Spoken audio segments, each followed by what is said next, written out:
চলছে ওরা কোন কোন যায় সামনে থেকে নেই দেখি আমি যাই পার হয়ে যাই চল চল মা দেখাও দেখাও দেখাও দেখাও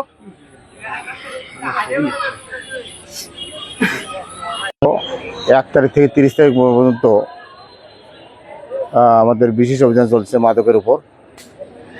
আমরা গোবিন্দগঞ্জ থানায় বিজ্ঞ নির্বাহী magistrate sir, executive magistrate sir ভূমি, এসিলেন্ট স্যার তার নেতৃত্বে কাটা এলাকায় জাহিদুলের দোকান ঘর ঘেরাও করি। ঘেরাওকালে ওখানে 3 জনকে ট্যাপেন্ডাডল ট্যাবলেট সহ আটক করি সেবনরত অবস্থায়। এর প্রেক্ষিতে এই 4 জন আসামির বিরুদ্ধে মোবাইল করিবেন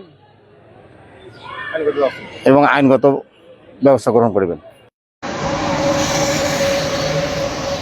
আরগুলো কই গেল?